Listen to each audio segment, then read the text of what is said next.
Hey, you ever been to Chancellor Park? That's where I live. My name is Tavin Dillard, and I live in a trailer park called Chancellor Park, and I mow lawns. I'd like to introduce you to my town. I've been making YouTube videos since about 2006, and then I've transitioned over to other platforms like the TikToks and the whatnot. But here on this podcast, I'd like to clue you into what's going on with me here lately. And this is like the pre-introduction. Now I'm going to send it off to myself for the real introduction. I'm glad you joined me. Bink, bink. Well, welcome to the Tavin Dillard podcast, y'all guys. Season 2, episodes 2. And the way that work is, before this episode right now, and before this season right now, there was another season with other episodes, the seasons ones. Now, season 1, that happened back before the new year, in the falls, had 14 episodes originally planned to do.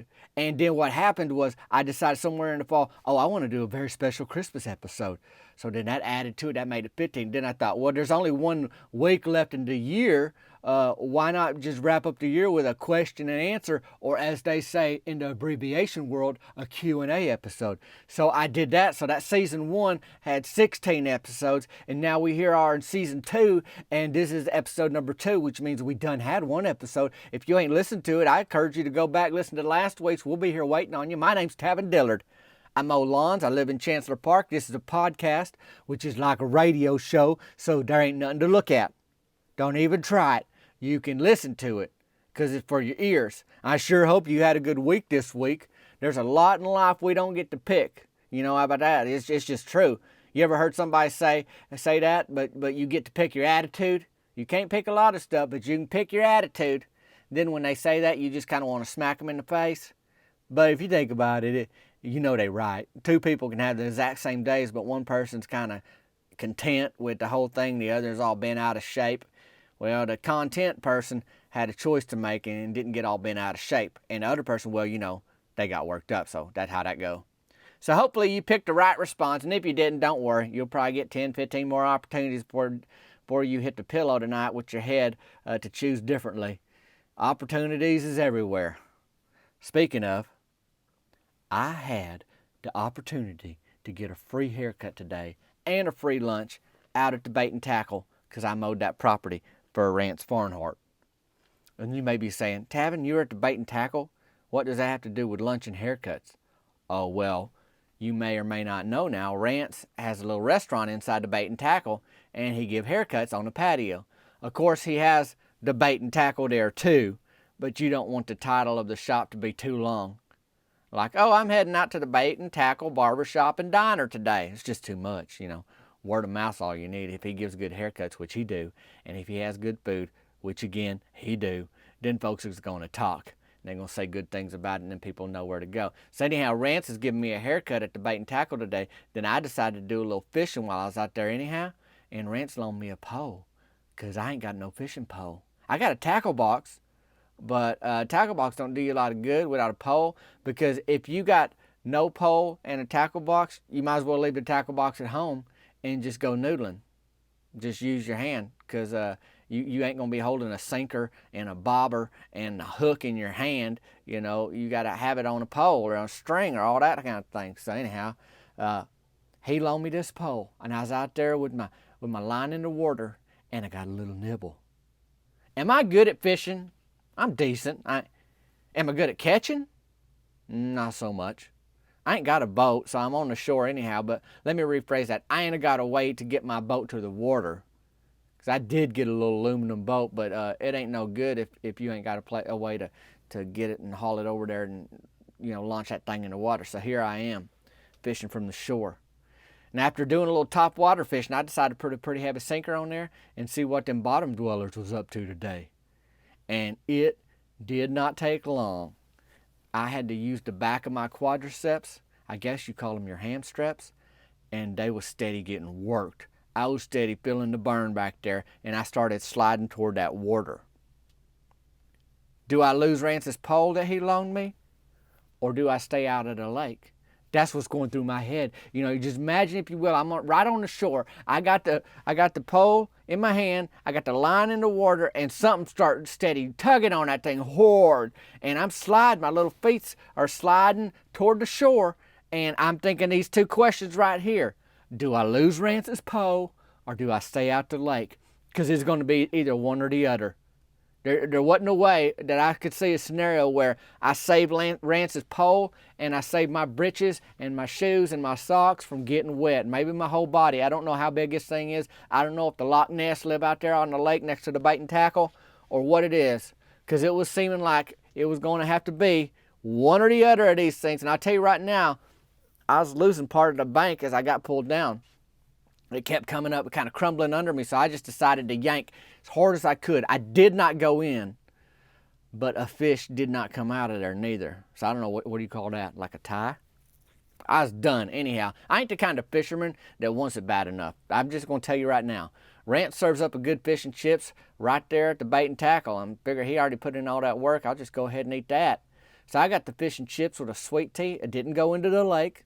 All that right there is worth it, see? And I still got his pole. And I snapped the line, but his pole's okay. And, I mean, it's like one thing after another today. We had game one of winter ball down at the fields tonight. The adult softball league's doing a winter league. We got our team together last week. I'm on Bud's Burger Shed, new and improved. Well, the season's new. I can't say that we're particularly improved, but we was going to find out. And we did. Guess who was working the concession stand? This winter season, they got 2 gals working the concession stand on our game nights. But they take turns. They ain't working there at the same time. One is Cheryl Grubbs, and the other is Cricket. You heard me. And tonight it was Cricket down there. And she was steady taking it serious. I seen her over there wide-eyed getting the cash box all situated and lining up the Skittles and the types of soda cans on the counter. She's real good with presentation, I'll tell you right now. So I see her over there, and I just kind of walk up, and she says, "Hey, stranger," kind of thing like that. She called me stranger, but it was a joke because she knowed who I was. She's just saying it. And I said, "Hey, Cricket, you ready?" And she said, "Oh, my goodness, I can't believe how nervous I am." Like she's worried about it. You know, she want to do a good job. She ain't never done a concession stand before. And I said, "Well, just don't burn it down." And then she got scared, and she says, "Does that happen?" And I said, "Don't you remember I told you Mary Beth Tucker did that last season?" She goes, "Oh, no, now I'm nervous." I told her, "You ain't got to be nervous. Mary Beth kind of set the bar pretty low. You don't burn down the concession stand, you doing fine. And you ain't got nothing to cook in here, so you good to go." She nodded at me, you know, kind of thing, and she reached out, and then she squeezed my hand. She squeezed my hand, and then she said, "Thanks, Tavin. You helped me calm down." Like that away. That's how that went. Next thing I know, Myron Curtis is yelling at me saying it's game time. Talk about the tables turning. Now I'm going to be late because I'm talking to the concession stand gal, and Myron Curtis is over there telling me to get to the fields. Well, I did not like how that felt one bit. Nope. So I hustled over to the fields. Turns out it was not game time yet, but Myron just wanted to know if he was home or if we was the home or away team. Well, I didn't know. I told him to ask Russell Tucker, but Russell wasn't there yet. So there we was, because he didn't know which dugout to sit in. He wanted to lay down his bat and his glove, you know, and his sunflower seeds, whatever else he brought. He needed to know which dugout to go to, and I did not have that information for him. I just did not have it. Why? Couldn't nobody get a hold of Russell. But then we kind of pieced the puzzle together. If Mary Beth was not at the concession stand this season because she was working more at the veterinary and was helping out put a fence on her daddy's property, and she's Russell's sister, so they got the same daddy, then he might just be helping get that fence up too. So I didn't think that Russell would plan that overlap on game night because he kind of the coach, you know. But Russell's the big brother, and he's responsible and kind of in charge of a lot of stuff, so it ain't like him to not show up. And but I know he got other things to do. I mean, I really wouldn't pick Russell to be the Brody Childress of our team this season. You know, can't rely on them, don't know when they're showing up or what time or if they're showing up at all. So anyhow, Myron was a little worried, but we still had about 30 minutes for game time till we needed to all be at the fields. Then I started thinking that I cut off my conversation with Cricket way too early for nothing. But when I looked back over there at the concession stand, she got a line, and she needed to focus on her work over there. I mean, the folks was lined up ready to eat. So I figured it was good for both of us because I don't want to mess up my team being unfocused and all that like that away. And I know the trouble Myron got into, and I'm kind of determined not to let that happen with me and Cricket. I don't want to be the Myron Curtis of the Winter League, you know. A couple things we noticed heading into this new season. JT Whitlow put on a little weight, but he didn't get no new sweatpants. So that was a surprise to him and the team. He was trying to make it work, but nobody really had an answer for him. Rusty Tidwell told him to tie a sweatshirt around his waist or something. That's the best any of us had other than just showing off too much to the world or getting a bigger pair of sweatpants. But sweats is supposed to be, comfy. You wear them, just around the house, or maybe you got to get to the Walmarts or somewhere, or maybe playing sports. And they give a little bit. You know how they give a little bit in the waist. They elastic. The elasticity will keep your, if you got a little give in the belly and you had a big supper or whatever, it's going to say, that's okay, give you a little room. But when a pair of sweatpants has given all they can, it's either time to upgrade or lose some weight, because that elastic was saying, there you go, buddy. That's all we can give you, kind of thing. I told JT on them things. And anyhow, it didn't look like JT had time for either of those before the game started. He didn't have time to get a new pair of sweatpants or lose weight, so there he was. And who was we kicking off Winter League against, you might ask? Brunwell Tires. That's right. Lonnie Brunwell's daddy owns that business. Lonnie works there, and Brunwell's Tires feels a good team. They just do. They good. They knocked us out of the playoffs last week. Lonnie don't park where he used to, because his Ram 1500 got peppered with foul balls last time he played us. We wasn't trying, but they kept landing on the hood of his truck. Lonnie runs his mouth, and he got a speaker on the roof of his truck with a CB hooked up, and he'll run it through that speaker and just, talk to, kind of intimidate the other team before the game starts. And he'll roll into a game just talking trash before he even gets parked. Tonight he said, I forgot to bring diapers for the babies we about to play tonight. That's just how he rolls, that's just him. Well, I told y'all Cody Mantell's on our team now, and he got a short fuse. Short fuse. Like, if you say short fuse to him, you can't even get through short before his fuse exploded. How short? Well, Lonnie ain't got one leg out of the truck, and Cody has run over full sprint at the driver's drawer of Lonnie's truck. Lonnie got his window down, and Cody lands a flying punch on Lonnie's jaw, and the door shuts on Lonnie's leg. Cody hits the ground after landing that punch, because he was like all off the ground, like he Matrix or something. You'd think Lonnie would be stunned and would just be in a daze, but it's like he started enough fights where he's just ready. He pulls that leg inside that 1500. He crawls out the open window, jumping down on top of Cody, who's still on the parking lot floor, and Buddy is on. I figured I had to break up a fight like a couple times this season because of Cody, but I did not think it'd be before the first game even started in a parking lot. So Lonnie jumps on top of Cody, and Cody ain't having none of it. He stands up with Lonnie on top of him and flips him into the parking lot, and he just says, you think I need a diaper, do you? Like that little trash talking Lonnie did. We were all like blow it off and just, shrug our shoulders like whatever, Lonnie, we're going to play softball. But Cody Mantell took that to heart, like he really thought Cody wanted Lonnie wanted him in a diaper, so he mad. Now Lonnie's stunned. Cody picked Lonnie up and threw him into the bed of his own truck. So now Lonnie is in the bed of the truck that he just peeled out in the parking lot in with a CB talking trash. He's laying back there, and then he said, you want to fight or play softball? Because I can do either one. That's what Lonnie's saying. I mean, that might have been 60 seconds of action right there, and it took me that long to get over there to the parking lot. It was over by then, too. But I still got in front of Cody and pushed him back, because he's like, I think I'll tell you what I want to do. He's getting back at Lonnie, and actually Lonnie, he might be saying stuff, his jaw's still moving, but he's getting a little quieter, and you don't believe him no more. You could tell he don't even believe what he's saying, because he don't want to fight Cody. Cody done took him to the mat. Well, Lonnie sits up in the bed of his truck and says, Cody, you okay? He wipes his forehead. His hat is sitting in the parking lot. His hair's messed up, just like he's out of the dryer, and he's trying to act like, he wants to check on Cody, that he's pretending he just beat up.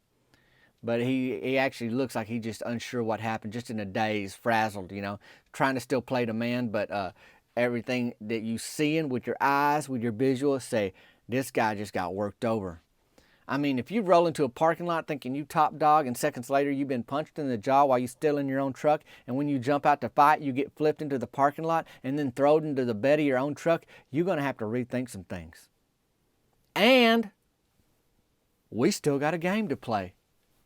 I told Cody he needed to apologize. He told me Lonnie started it. And I was like, okay, Cody.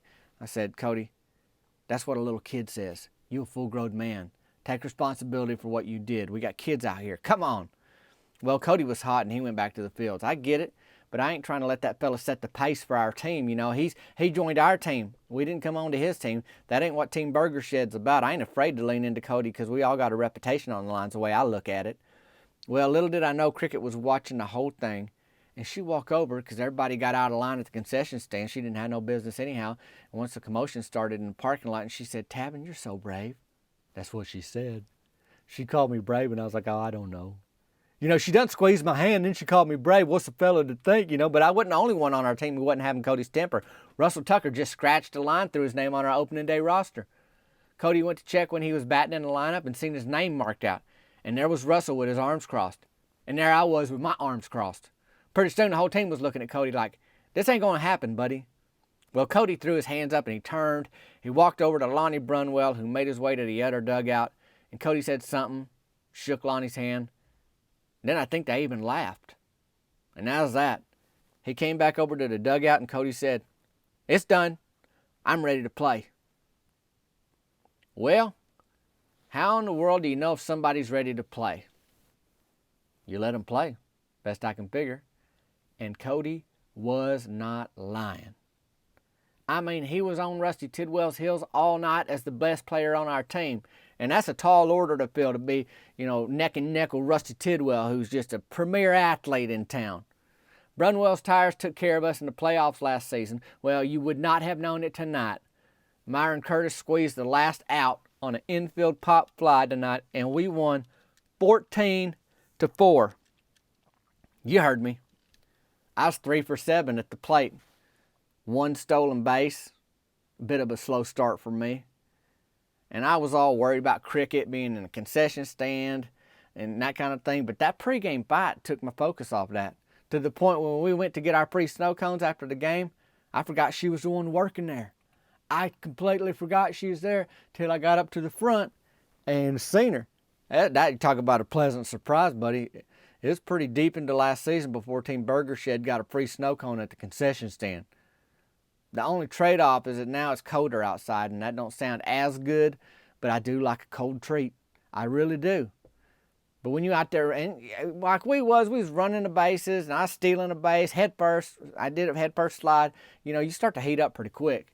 And I wasn't mad at no snow cone tonight. I got cherry. Cricket had to get back to her car and on home because she got an early day tomorrow, so we didn't talk too long, but I did get a hug. I ain't bragging, but I did. I mean, like just a red letter night, as they say. It was a squeezed hand, told me I was brave, gave me a hug. I don't know. I didn't look around to see if she was squeezing everybody's hand, getting everybody hugs, but I know what happened to me, and it's pretty good. I'm glad I remembered after the game and not during the game that she was there. And because of that fight, I mean, in some ways, Cody Mantell saved the night. Because all eyes would have been on me. If I was distracted, we'd lost the game, I'm googly-eyed over at the concession stand trying to crane my neck to see if Cricket's looking at me or if I'm looking at her kind of thing. And, boy, Cody Mantell set the tone. Maybe it was the wrong tone, but it kind of helped me getting in that fight with Lonnie Brunwell in the parking lot before the game, because then I steady focused on something else other than me and Cricket and her squeezing my hand and all that kind of thing, and played some softball. I ain't going to say we the best team in the league, but I'm saying we showed up tonight and we played some softball. Who'd you beat, Tavin? Oh, we beat the team that knocked us out of the playoffs just like a month ago for the end of the fall league. Hello. Team Burger Shed. What a day. I stayed out of the lake. I got a haircut. I got fish and chips. And I'm on an undefeated softball team in the Winter Adult Softball League. So it's been good. Now, I mean, yes, we played one game. So to say I'm on an undefeated softball team, it just sounds better than saying, oh, we won our first game. Because folks saying, well, you could lose the next 7 or however many is in the league in the season. I don't know. I ain't done the math on that. I ain't a mathologist like that. I'm a softball player, and I'm kind of a fisherman, but I'm mostly a fish and chips eater kind of thing. And so I did that, and I ain't a fighter, but I'll go and try to break up a fight, which happened tonight too. So it's been good. And I hope you are too. I hope you're doing well. I hope your new year has been going so good so far. And today, if you want to check the show notes, you can pick up some Bud's Burger Shed gear, the hoodies, the shirts, the hats, or other merch. And you also see my number. You can shoot me a text. Let me know how you're doing this week. And please rate the podcast and share it with your friends. I really appreciate that, and I'd love to hear from you. All right, y'all guys, I better go stretch out now. Until next time, we'll see you later.